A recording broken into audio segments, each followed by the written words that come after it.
how we measure it. So this is the Commonplace book, Commonplace binder. I'm going to set this down now.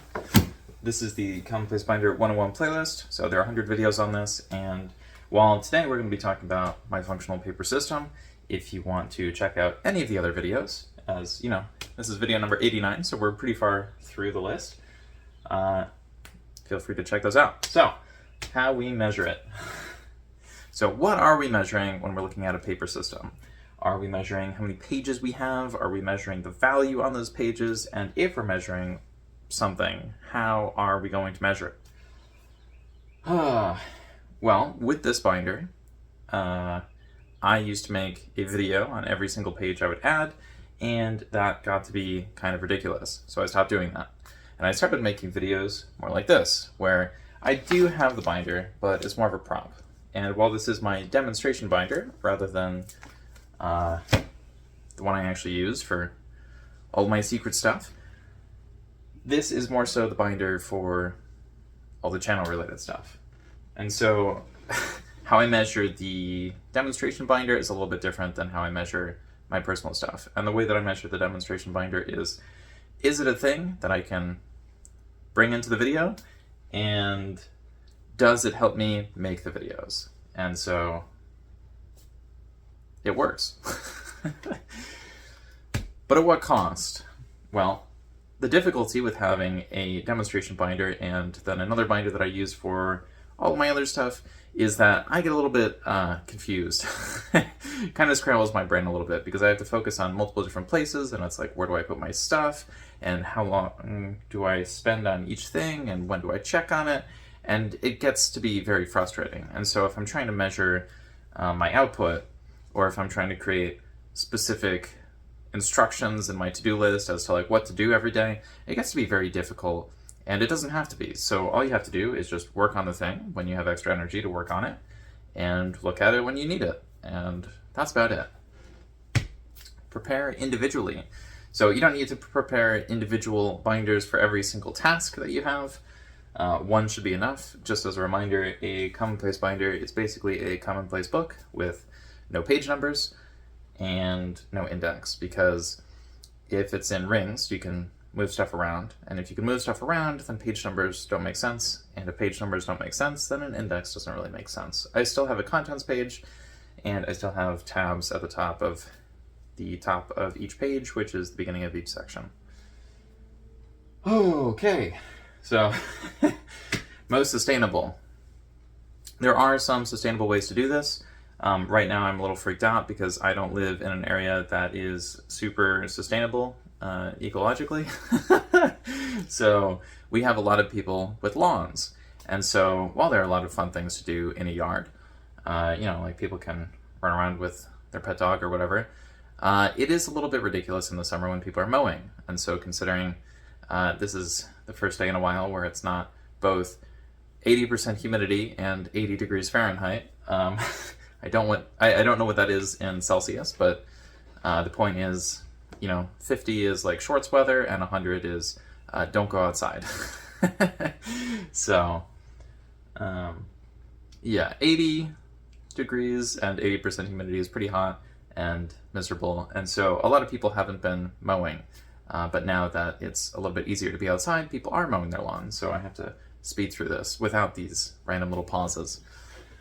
But yeah, the most sustainable way to do this is you just do it when you have the energy to do it, and maybe you'll get motivated once you get a certain amount of stuff in the binder. Hand-picked. So this might be a little bit weird, because why are you using paper? Why don't you just use the digital system? Well, one of the things about a digital system is it's very easy to transfer stuff, it's very easy to edit stuff, and in general, it's just very easy.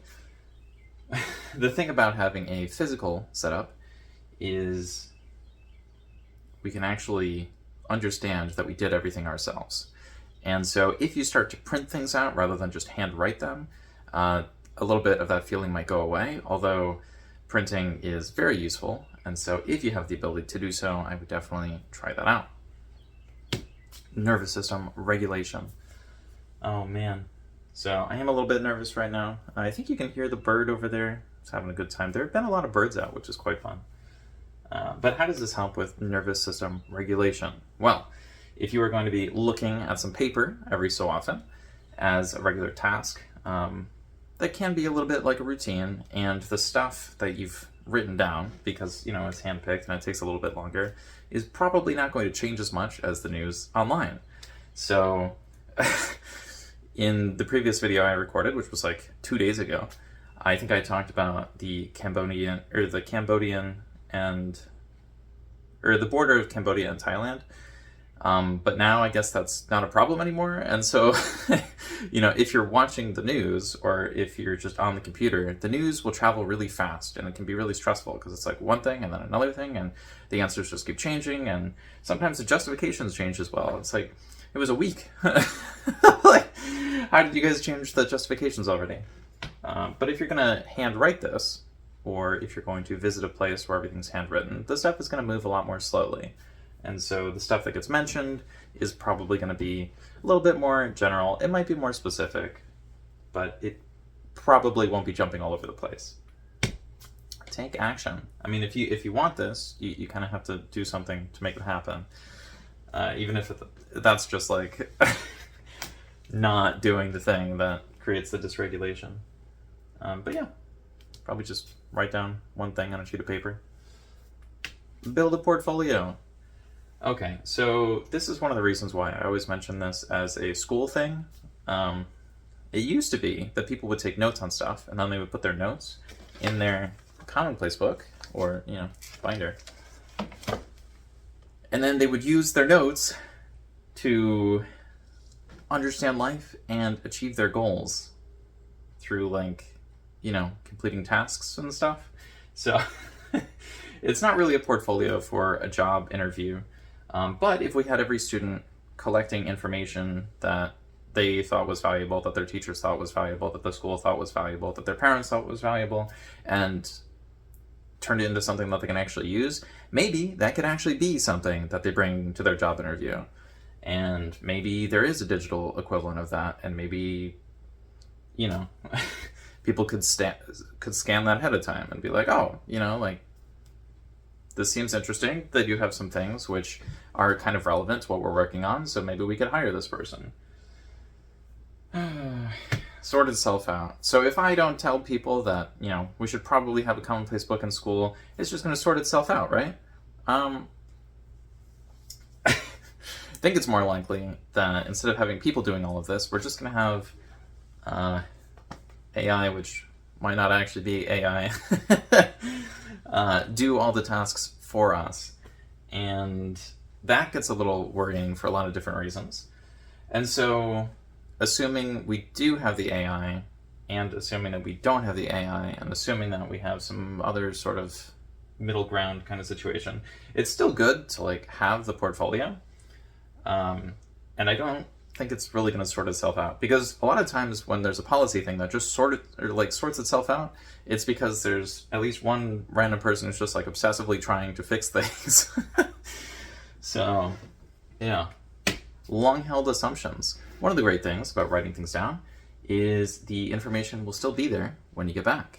So just like it's very nice to visit an old save of a video game that hasn't been played in a very long time, or watch an old recording of, you know, yourself when you were in childhood, or the wording for that was a little bit weird. I didn't really appreciate that. But the point is, if you write things down that you believe, you might find that when you check them again, you believe something else. And that's fine. Loving simplicity. So one of the great things to do is something. And if you do the thing, you can just do it again, and you don't really need to add a whole bunch of extra stuff.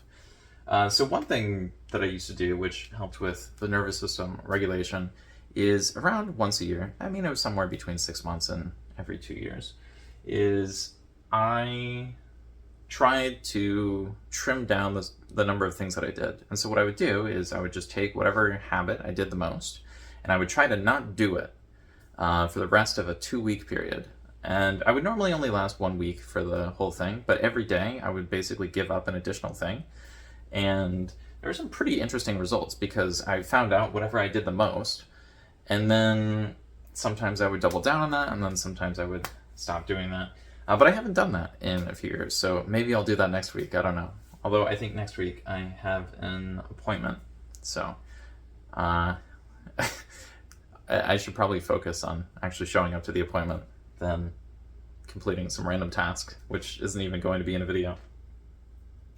Preservation. I've been mentioning this over and over again, but if you write stuff down, it will still be there. But in some ways, this is actually much better for preservation. If the digital system breaks, it's kind of gone. Like, there's not really any way to get any of that back. But if you have a paper system, assuming you put it in a box, even if it gets like burned or waterlogged, there is a possibility of some of the information still existing in there. Probably not. But if you're able to take good care of it, it should be there for hundreds of years. Whereas if you put something on a computer, it's probably not going to be there hundreds of years later.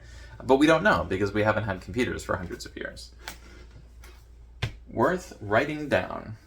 Okay, so you could write down the entire script of this video, or I guess transcript, because there's not really a script. I mean, I made an outline, and then I made a script based on the outline, and then I changed a bunch of these things, and yeah, that's it. I'm reading off these and just saying words.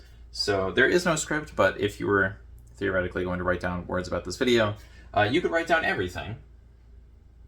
But is everything worth writing down? Probably not.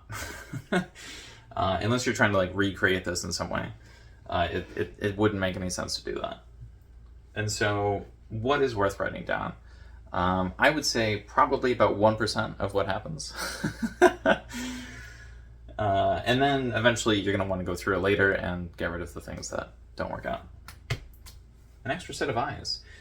One thing that was a problem for me when I was a kid and a teenager and as an adult is I can't always get other people to look at what I'm working on. And so one of the things I decided to do was get myself to work on the things that I was already working on and look at the things that I was already working on. And so I created a pretty elaborate system of binders to keep the information separate for a little bit of time, roughly 3 months to 3 years, and then I would look at everything. So in that way, it was kind of like an extra set of eyes, because I'd be able to see whatever the problems were, and I could fix it, because I wasn't emotionally invested, and I would have forgotten some of the material. Cultural collector. So if I collect my own stuff, does that mean I'm going to be collecting culture? I don't know about that. But you can try that. It seems like, at least on YouTube, that's what a lot of people seem to do. They just collect stuff, and then they're like, look at this cool thing I drew.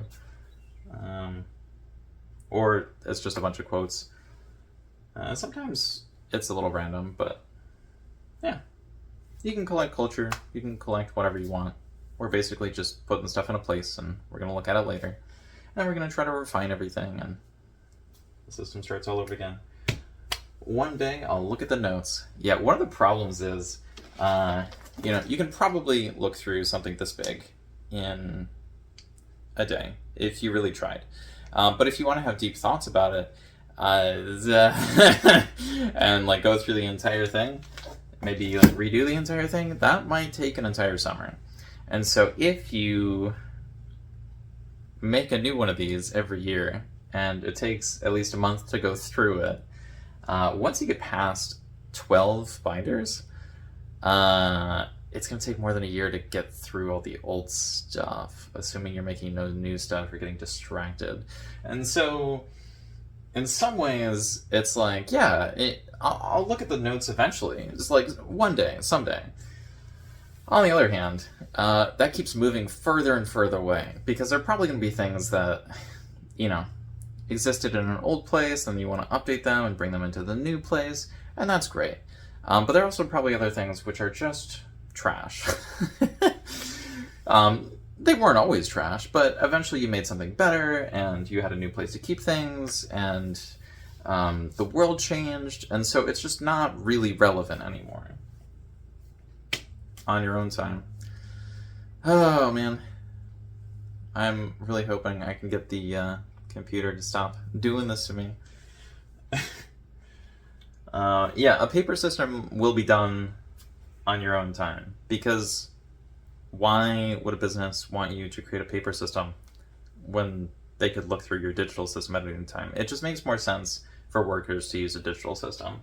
And a lot of times that's probably going to be the same for students, because a lot of people seem to see school as job training exclusively, which is kind of ridiculous, because we still need to learn how to read and write. But yeah, independent ownership. This is mine. I own this. Isn't that great? So I don't have to worry about anybody taking that, unless, of course, this whole place disappears. It's mine for now, I guess. System. So that is where the word in the title comes from. You can have whatever sort of system you want. I've been talking about a digital system a lot. Before a commonplace binder, there was a commonplace book, and then after commonplace books, there were things larger than books, which were still with paper, so that would be stuff like Zettelkasten, and then after that, people had computers, so that was more of a personal knowledge base, and then we got social media, and all the other stuff on the internet, like Wikipedia, like encyclopedias that anybody can access. And after social media, I guess we're getting AI. And I don't know what comes after that, if anything. But what I do know is the systems are always changing, and if you really want to use clay tablets, I guess you could do that. But that's probably just about as efficient as memorizing every single book you've ever read in its entirety. Like, theoretically possible, but also don't do that. It seems a little ridiculous. Writer. Yeah, I mean, if you are a writer, or if you are an aspiring writer, I feel like having a paper system is kind of a thing that you probably should try at some point. But I am not paid to write, so I'm not really sure if I can give the best writer advice. What I do know is an easy system is up next, and so if this seemed a little complicated, maybe check out the next video. So, I haven't said this in a while. Don't forget to like, comment, and subscribe, and I guess I'll see you in the next one. Okay, bye.